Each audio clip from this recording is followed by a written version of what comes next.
Hey everybody, a big how are you from the mothership. Just wanted to get some things out to you while we're in this time of shutdown and in this second week of our not gathering together to speak some things from my heart and hopefully feed your spirit a little bit and help the peace of God to reign in you in all of this journey. It's a beautiful day outside. Sun shining, and I'm reminded of the words of scripture that say that as long as the earth remains, seed time and harvest, and summer and winter will not cease to turn up. So there will be better days. The sun's going to shine. This too will pass. So be encouraged. I have been obsessed for the last week and a half with some thoughts from the Old Testament of the Bible, from actually the book of 1 Kings, and it's the story of the prophet Elijah. Great story. I mean, these things are equal to or greater than a lot of the novel, legend, historic stuff that we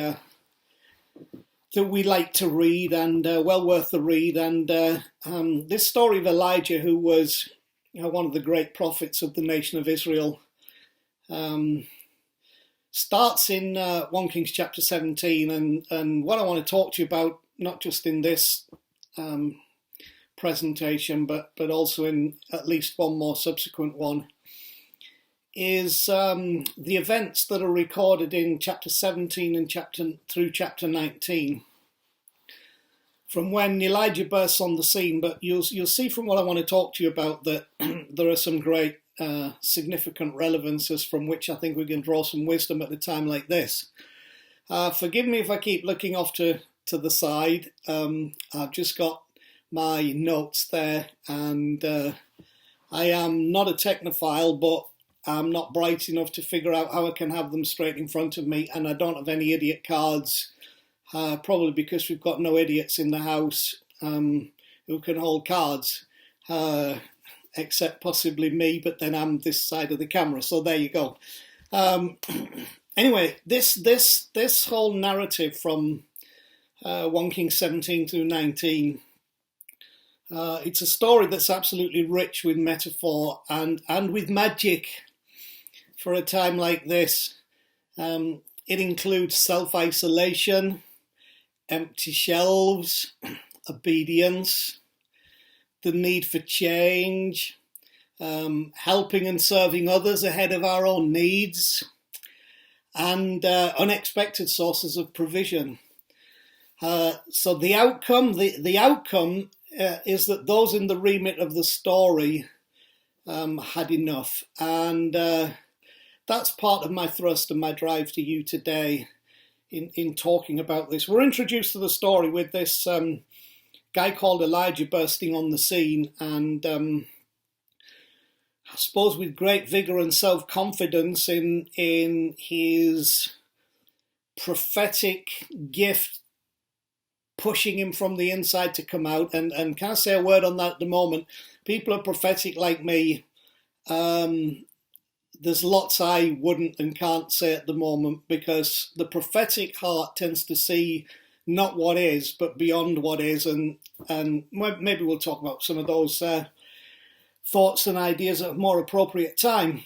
But onto the scene bursts Elijah and gets an audience with the king and tells the king it's not going to rain until I say. Now, I don't want to go into all the stuff about how people would perceive judgments for behaviours and unrighteous kings, etc., etc. I mean, that's a whole different debate.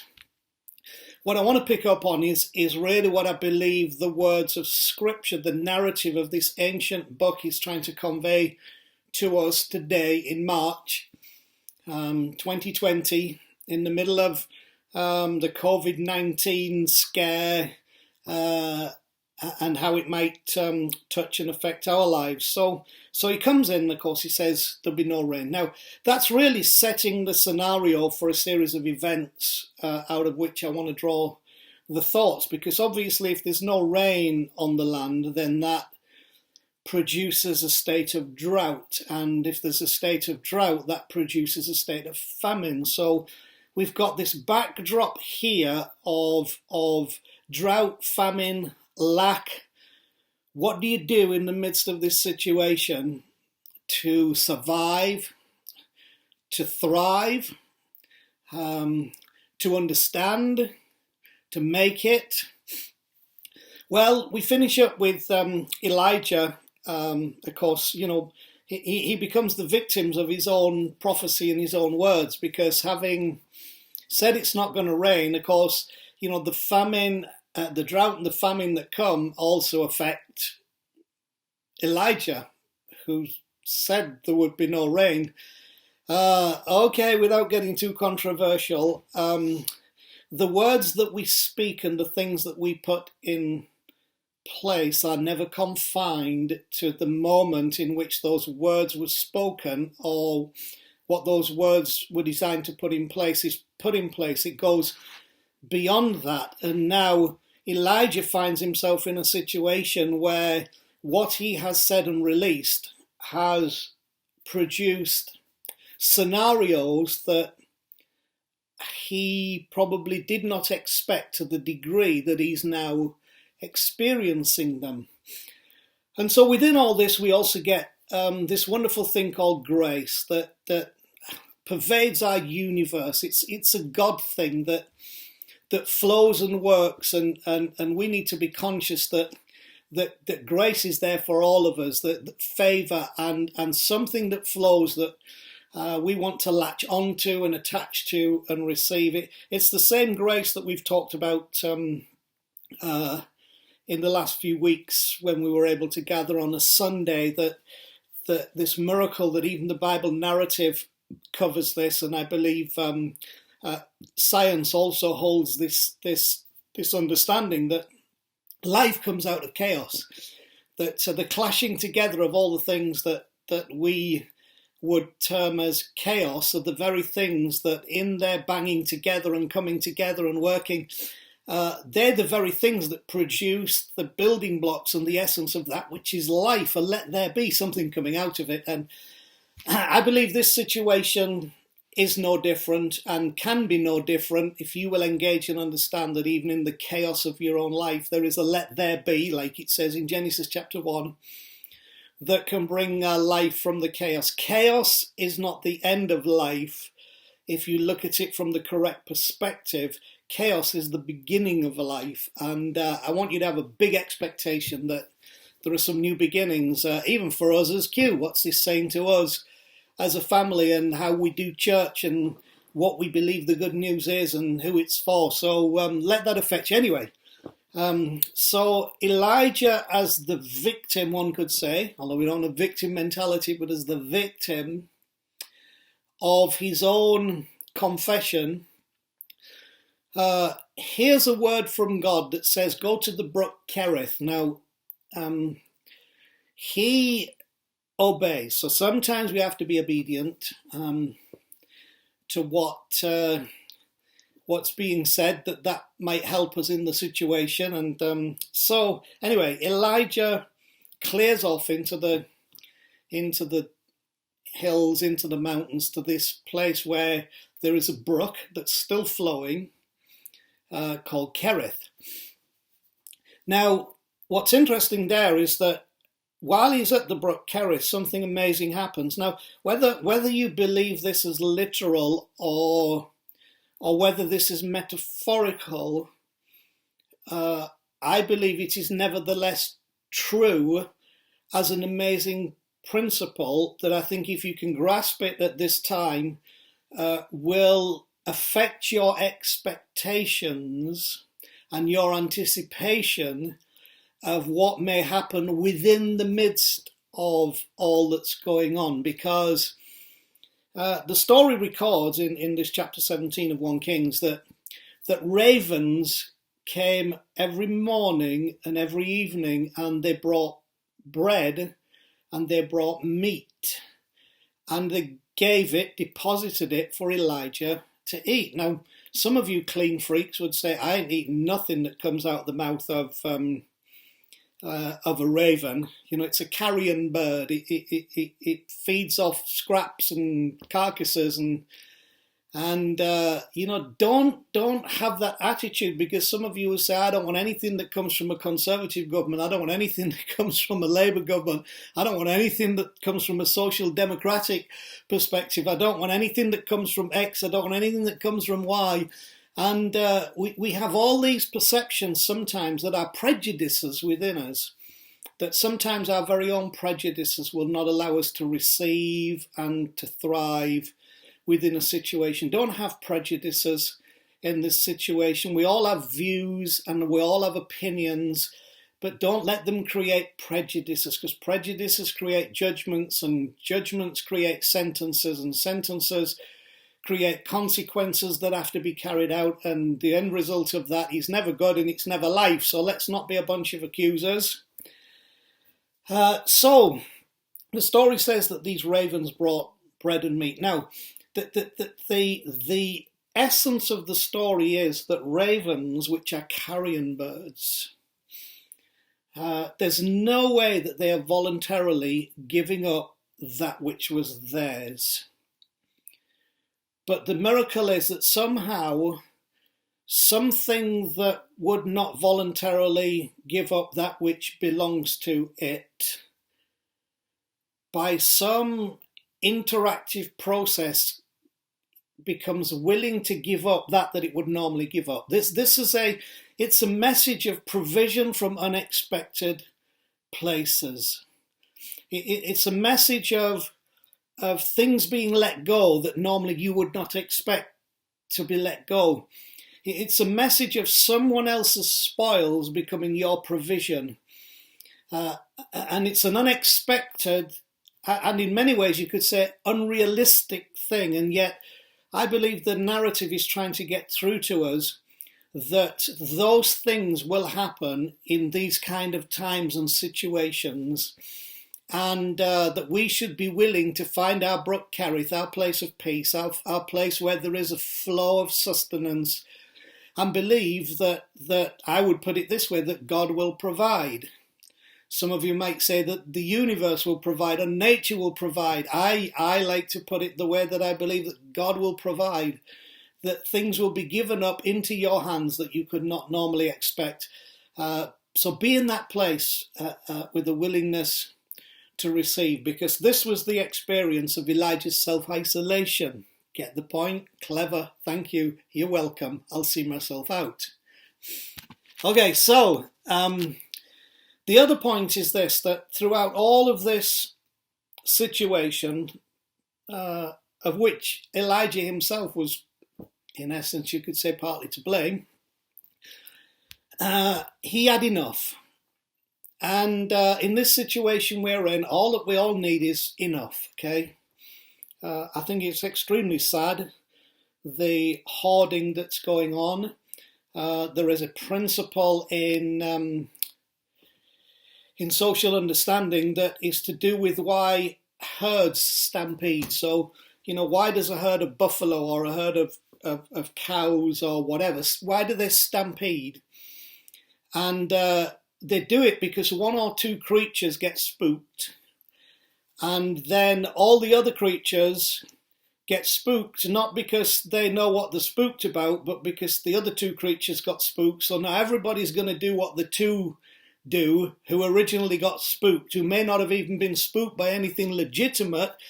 It might have just been a noise or something out of the corner of the eye that may not be something that you should be spooked about. But now the whole herd goes into stampede mode, and anything in their path gets run over and crushed. And it's a herd stampede mentality, because we didn't think, why did these two creatures get spooked? We just thought, what's happening? They're running, we're running. They're stampeding, we're stampeding. Please try and avoid this. We want to care for people. It broke my heart to see, I say little old guy, I'm probably a little old guy now to some degree. I'll be 64 next week. You know where I live, you know what I like. All gifts greatly received. No, seriously. Um, to see the shelves empty, and also to realise that some people don't have enough money, don't have credit cards to buy stocks to fill their garages to last them, for the next 15 years or whatever. And to see the health workers as well finishing their shifts and not able to get food to their family. Horrible, not good. Let's be an example to people of kindness, and realise that if we are kind and if we understand how these things work and we understand how life will deliver to us what we need, and that there is, for me, a divine presence that works in that and with that and through that, then we will have enough and we'll be able to be a blessing to others. So please don't be one of these people who hoard stuff. Help people, serve people. So anyway, the point is, through these unexpected things, that the point is that they through all of it had enough. My prayer, my belief, my desire, my hope, my expectation for all of us within this and until this thing passes is that you will have enough. I want you to grab that today. It's my hope, my faith for you. You will have enough. The ravens will be there for you just as they were for Elijah, and the brook will give you sustenance in your soul so that you can be at peace. So our lessons: learn to expect sustenance and provision from unexpected places, because it says God commanded the ravens. Okay, but then it gets a little crazy, because as it is with life, then the brook dried up. Now, I'll talk a little bit more when I do another talk about this, but, we can be in a faithless space that is all about, but what about? And there are lots of, what about this and what about that? What about this person? What about that sickness? What about... And we can live in that space if we wish, but there's no life and no hope in that space, So, there are lots of whatabouts. I'll talk about that in another talk. But just for the moment, just the brook did dry up, okay? I suppose the question that rose in me was, what do you do when the brook flowing through your soul dries up? When the thing that gives you your drink, your quenches the thirst, probably is a good way of saying it, on the inside. What happens when that dries up, when you reach that point? I suppose we could go into the place of disappointment, disillusionment, doubt, fear, because sometimes the brook dries up, but sometimes those changes where the brook flowing through our soul, the thing of sustenance that we have that's keeping us going, when that dries up, it's sometimes, and might I dare to say often, because we are being pushed to move on to a new place. Now, don't anybody say that's about moving on from Q, because I won't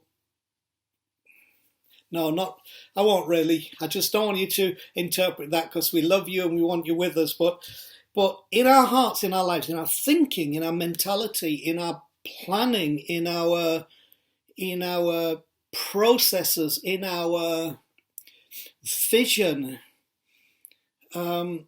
things happen to make us move on to a new place. And the truth is, if we stay where we are and try to exist where we were, then we will die of thirst. We will die of famine, because the ravens are not coming anymore now to that place, because that's not the place that you're supposed to be. So there is a point, will be a point, I've reached that point, I don't know, wherever it is in this, of the challenge for us individually, corporately, to move on to a new place.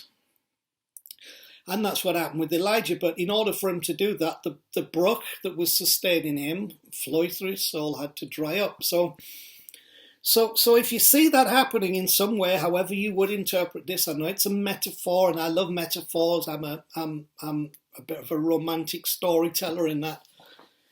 But I think you all know what I mean. Sometimes that thing just dries up, and you stay and you die, or you move on to a new place. I think some of this that's happening is the challenge, and will be the challenge for us to move on to a new place. So anyway, Elijah moves on, and he is sent to a place called Zarephath, which is a coastal region in current day Lebanon. So he's in essence, he's out of his comfort zone, out of his place, and he's told to go there, and he meets a widow. Whenever widow crops up in narrative, ancient narrative and stories like this in the Bible, or references, it's always pointing you initially that this is a person living in, from, and through a place of loss.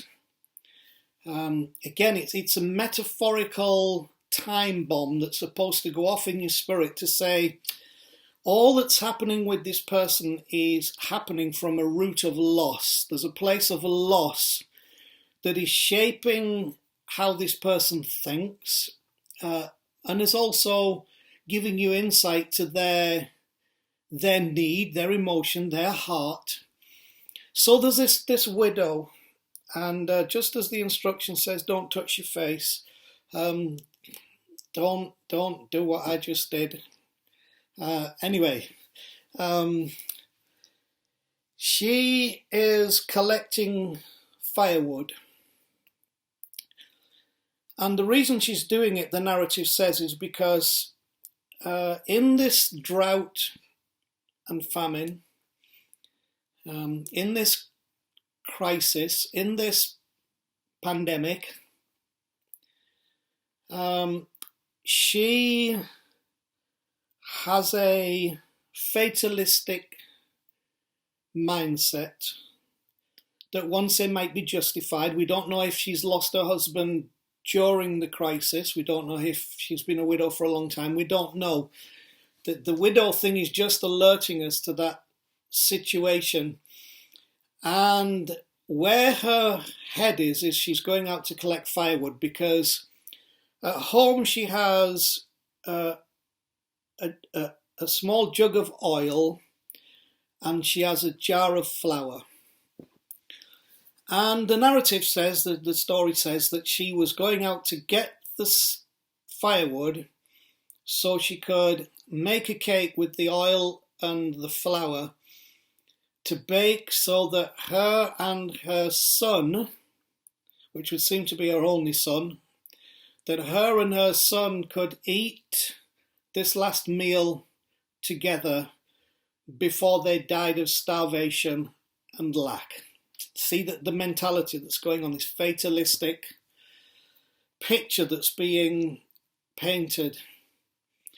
And her mentality was, I only have enough to die, but not enough to live. I find that challenging at a time like this, because our own mentality can be speaking to us from the back of the mind here, saying, it's over, you only have enough to die, but not enough to live, which is why this is a follow-on story from the ravens at the brook. This has now taken us in another direction of instruction and help. What happens when the brook running through your soul dries up? What happens when you have to move on to an unexpected place? So with this woman, there's this sense of finality, of imminent doom, which I'm sure you realise at this time, that can be the mentality that we have to guard against. You know, we've got to take our one jug of oil and our one jar of flour and bake our last meal, and woe is us. And so this woman had planned that her and her only son would eat together and then await the inevitable coming death. But Elijah now comes along, and Elijah's sent to her, And that's also an interesting part of the story that's trying to convey something to us, which he sent to her, of all the widows in all the lands, why her? And this is where again you can say, but what about all the other widows in the land? Yeah, I get that, but let's just focus this in a little bit, because the message is about one of the importance of this woman. She is not invisible. Her plight is not without notice or recognition. She is not forgotten. And there is a wider story here trying to be conveyed from Scripture, that we can be like the widow of Zarephath, who, living from a place and a space of loss and finality and a sense of death rather than life, need to realize that we are not unnoticed, not unrecognized, not unseen, that there is something, someone working for us and towards us that's trying to say, this is not about no other widows matter. It's about, you need to know that you are not invisible, you count, you matter. And the lesson and wisdom that comes in this is taking us on another step of this journey of help and instruction. But what happens next is crazy, because Elijah presents this ridiculous request to the woman. She's already told him that she has this one jug of oil and this one jar of flour, and she's going to bake it, and her and her son are going to die. Elijah says, first bake me a cake, and then bake one for you of your son. First bake me a cake, and then bake one for you of your son. Well, it's like, well, I don't have enough to do that. And if our mentality is such that we have a holding, keeping spirit rather than a giving spirit, the truth is what we have will never produce what it could produce that would bring multiplication and life to us. So we've now come, the ravens, it's one thing to, excuse me, it's one thing to, do you like the mug? Skull mug, Day of the Dead, and say, well, oh, that's got to curse the message. I don't think so. Anyway, it's one thing to read a story about ravens giving up their meat and their bread. Because that's a ravens, God speak to the ravens. But this is now about people. It's about me and it's about you. Putting somebody else first above our own needs, being willing to share what we have, being willing to take what we have and put someone else's need ahead of our own, believing and trusting that as we put someone else's need ahead of our own need will be met in the process. This is a fantastic, spiritual, godly, biblical, intensely human, caring attitude to have, that really I believe the spirit of Jesus was that when we do that, and if we do this for others, even the universal truth, do to others as you would have them do to you. You will reap what you sow. With the measure that you give, it will be given back to you. Give and you will receive.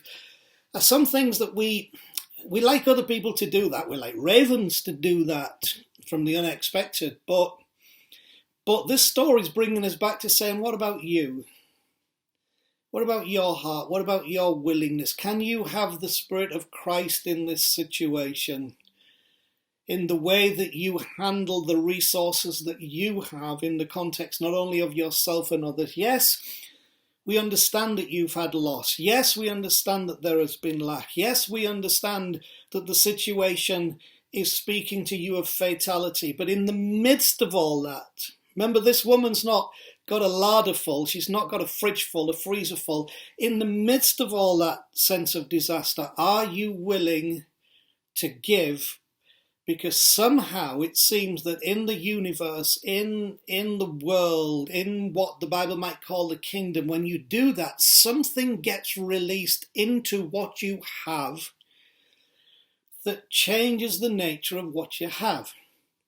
So first bake me a cake and then bake one for you and your son. A big ask. And so this story is a continuation. Let me read you this. It's one thing to believe the ravens in your life, whoever or whatever that means to you, will let go of what they have for your benefit. But to be willing to give what you have at risk of your own well-being to sustain somebody else, that's another issue. Now that's a whole different challenge of faith in the realm of trust and provision. Excuse me. So, the story. The jar of flour and the jug of oil, the story records, did not run out until the crisis, until the famine was over. Something happened within the essence of what that woman had that sustained her through the whole length of the crisis, the famine, the difficulty. It's a miracle of multiplication within the giving. And in the willingness to do that what the story is conveying to us, there's something in that spirit and in that doing that causes a situation where you always have enough. The point of the story is that she always had enough. Now, it's not about excess, extravagance. She always had enough. And I put it this way many years ago, enough to live and enough to give. The true definition of enough is not just you getting by and, Jack can look after himself. The real definition and essence of the true enough that reflects the heart of God in humanity is enough to live and enough to give. That's where we want to be in every dimension, in our provisions, in our hospitality, however best we can do that and maintain connection with each other. We want to do that in our words, in our conversation, always having enough to live and enough to give. Because what happened was Elijah was sustained, and the woman was sustained, and her son was sustained. And the lesson being in that increase does not come from keeping, but it comes from giving. So if you want to know how to make it through this, then I want you to do a couple of things. First of all, believe that there will be sustenance, that from unexpected sources, bread and meat, as this story puts it, will come to you and be released. I'm very grateful for the government's decision to cover wages of people. I mean, I think there's some amazing things happening at the moment. There are many things we could say about the ongoing issue of that, but let's believe even in the dimension of spirit. I believe in supernatural. I believe in this crazy thing in the universe that all began with the chaos, boom, bang, and out of it has come life and everything that we know and everything that we enjoy. Something comes out of chaos. So I want you to believe that there are ravens for you with bread and meat, and they will give it up for you against their own nature so that you have provision. But I also want you to know that as the brook sometimes dries up within us and we are made to go to a new place in our heart, mind, spirit life, that in that place we will have experiences that will teach us about being caring, about being loving, about others who in their loss and in their lack are needing something that will carry them beyond the day, that it's not just I have enough to die, but that their heart will be changed to I have enough to live, because the people like you and me who come into their lives come saying we just have enough, but we have enough to live. And not only that, but we have enough to live and we have enough to give, and we can be a blessing in the middle of all this situation. So love one another, care for one another, believe for one another. And my praying is that the peace of God that passes understanding will fill your heart and mind, at this season. Now, we're not doing services online like some other people. What we do doesn't readily translate. But listen to some good music as well. The song that's been going around in my head for days now is when the oceans rise and thunders roar, I will rise with you above the storm. I'll be still and know that you are God. That's going round in me. Be still and know that he is God. I'm living in that. The other one that touched me, if you're not into kind of worship songs and church songs, is Sia's I'm Alive. It all starts with the disaster of where you come from and where she was born. But she finishes up singing, I'm alive, I'm alive. And celebrate life today. You're alive, okay? And you're going to live. And we're going to help and we're going to be a blessing. So if you need to take some music on board to lift your spirit, then, then there's all that kind of stuff. But I'll try and keep just feeding you some thoughts. I hope this has been helpful.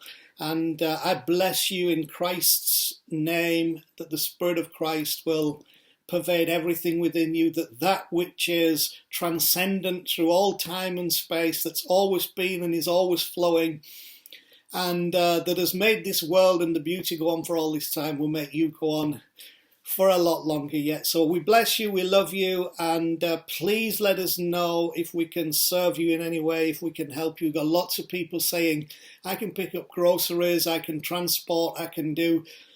we want to help you, especially those who are vulnerable. Please give us a shout, because we love you, we care. And so love you, and I'll catch you next time.